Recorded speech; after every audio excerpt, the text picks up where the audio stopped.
Long ago, when the world was very new, two boys were racing along the edge of a cliff. They were about the same size, except that one boy had black hair and the other had yellow hair. The race was very close, but the yellow-haired boy spurted ahead and won the race. The loser was very angry. "You think you're pretty good," said the loser, "but you're not so much. My father is Zeus." "My father is Apollo," said the yellow-haired boy, whose name was Phaeton. "My father is the chief god, king of the mountain, lord of the sky." "My father is Lord of the Sun." "My father is called the Thunder. His spear is a lightning bolt." "Without my father, there would be no day."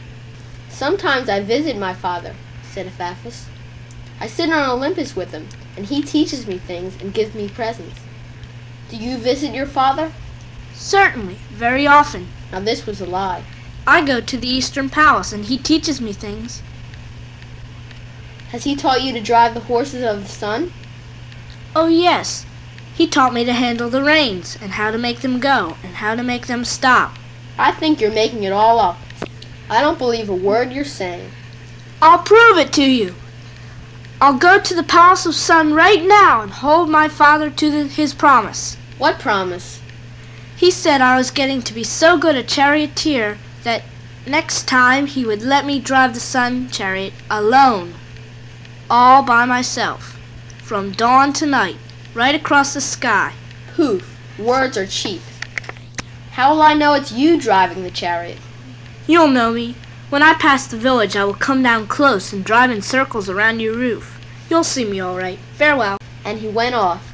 He was so stung by the words of his friend and the boasting and lying he had been forced to do that he traveled night and day, not stopping for food or rest, guiding himself by the morning star and the evening star, always heading east. Nor did he know the way, for indeed he had never once seen his father Apollo. He knew him only through his mother's stories. But he did know that the palace must lie in the east, because that is where he saw the sun start each morning. He walked on and on, until finally he lost his way completely, and weakened by hunger and exhaustion, fell swooning in a great meadow by the edge of a wood. Now, while Phaeton was making his journey, Apollo sat in his great throne. A bird flew in the window. It was one of Apollo's sun-hawks. It was this bird's job to fly here and there, gathering gossip. Sometimes she was called the spy bird.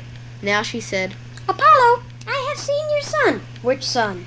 "Phaeton. He is coming to see you, but he has lost his way and lies exhausted at the edge of the wood. The wolves will surely eat him. Do you care?" "I will have to see him before I know whether I care. You had better get back to him before the wolves do. Bring him here in comfort. Round up some of your companions and bring him here." The sun-hawk seized a rug and flew away with it. She summoned 3 of her companions, and they each took a corner of the rug. They flew down to the unconscious boy. They pushed him onto the rug, and each took a corner in her beak, and flew away. Phaeton felt himself being lifted into the air. The cold wind of his going revived him, and he sat up.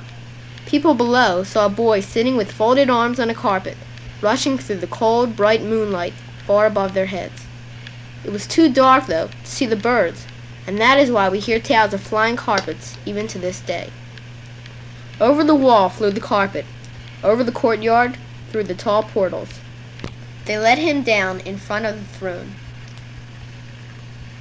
"Father, I am Phaeton, your son." "Yes, you may well be my son. I seem to see a resemblance. Which one did you say?" "Phaeton." "Oh, Clemine's boy. I remember your mother well. How is she?" "In health, sire." "And did I not leave some daughters with her as well?" "My sisters, sire, the Heliads." "Yes, of course. I must get over that way and visit them all one of these seasons. And you, lad, what brings you here to me? Do you not know that it is courteous to await an invitation before visiting a god, even if he is in the family?" "I know, father, but I had no choice. I was taunted by a son of Zeus, Epaphras, and I would have flung him over the cliff and myself after him if I had not resolved to make my lies come true." "Well, you're my son, all right. Proud, rash, accepting no affront, refusing no adventure. I know the breed. Speak up, then. What is it you wish. I will do anything in my power to help you. Anything, Father? Anything I can. I swear by the river Styx, an oath sacred to the gods. I wish to drive the sun across the sky, all by myself, from dawn till night. Impossible! No one drives the horses but me. They are as tall as mountains. Their breath is fire. They are stronger than tides, stronger than the wind. It is all I can do to hold them in check. How can your puny grip restrain them? They will race away with the chariot, scorching the poor earth into a cinder. You promised, Father. Yes, I promise, foolish lad. And that promise is a death warrant.